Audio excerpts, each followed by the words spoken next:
हिमाचल कांग्रेस के उपाध्यक्ष नरेश चौहान ने इस नियुक्ति पर सवाल खड़े किए हैं। उन्होंने कहा कि मुख्यमंत्री जयराम ठाकुर ने बुधवार शाम नियुक्ति की और वीरवार सुबह ही शपथ ग्रहण समारोह भी तय कर लिया गया। उन्होंने कहा कि सरकार को जवाब देना चाहिए कि आखिर आनन फानन में यह काम क्यों किया जा रहा है।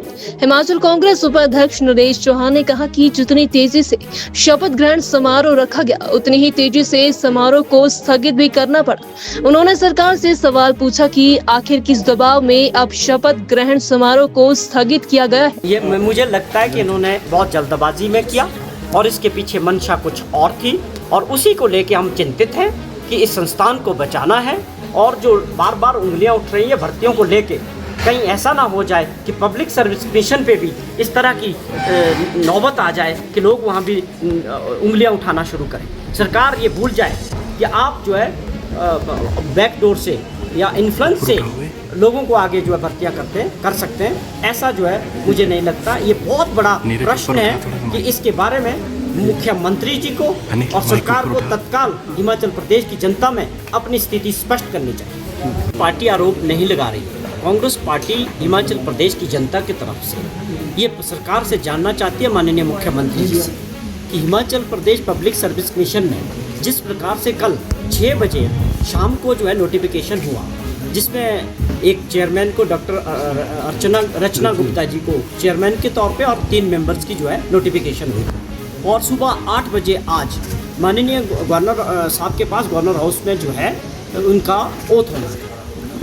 पहला सवाल तो ये है कि ऐसी कौन सी ये मजबूरी थी कि ये रात जो ऑफिशियल आवर्स हैं 10 से 5 सरकारी तंत्र के, आप उसको अडॉप्ट नहीं कर रहे हैं। ये बड़ा सवाल था कि ऐसा क्यों हो रहा है, जल्दबाजी में ये क्यों किया जा रहा है। दूसरा सवाल था कि रातों रात किस तरह से ये जो है ये अपॉइंटमेंट्स रुक गई, जो ये ओथ सेरेमनी थी ये क्यों रातों रात 1 बजे जो है कैंसिल कर दी गई। तो ये बहुत बड़े सवाल पब्लिक के हैं, हिमाचल प्रदेश की जनता के।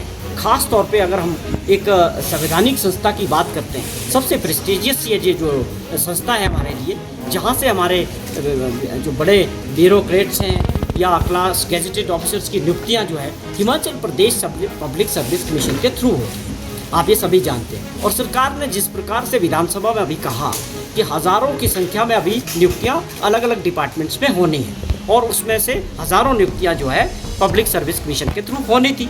तो एक अपने आप में बहुत बड़ा सवाल है कि आप सरकार की मंशा क्या थी, आपकी इनकी नियुक्तियों को लेके क्या प्रोसीजर आपने अडॉप्ट किया, आप इनको बना रहे हैं, आपने क्या तरीका अपनाया, ये कौन सी मेरिट में आपने इनको लिया, किस तरह से इनका सिलेक्शन हो रहा था। केवल इस तरह से कि मुख्यमंत्री ने सोच लिया कि ये लोग वहाँ होंगे, आप इसको क्या समझाना चाह रहे हैं, क्या आपकी मंशा थी? क्या आप उन नियुक्तियों को लेके जिस प्रकार से पहले भी हिमाचल प्रदेश में नियुक्तियाँ हुई है वो एक पूरे पब्लिक डोमेन में जो उसमें एक धांधलियाँ हुई है, तो हम चाहते हैं कि इस संस्था को बचाने का ये सही समय है। आप नियुक्तियाँ करिए, जो इसका प्रोसीजर है उसको अडॉप्ट कीजिए और उसके आधार पे, मेरिट के आधार पे इस संस्थान को बचाने का जिम्मेवारी हिमाचल प्रदेश की जनता की भी है, कांग्रेस की भी है और सरकार की भी है। और ये रातों रात ये जो खारिज हुई है, ये रुक गई है, इसके पीछे क्या कारण है, ये हिमाचल प्रदेश की जनता को, मुख्यमंत्री को बताना चाहिए कि कहाँ से रुकी ये, क्यों हो रही थी और क्यों रुकी। ये बहुत बड़ा प्रश्न है कांग्रेस पार्टी का भी और हिमाचल प्रदेश की जनता का।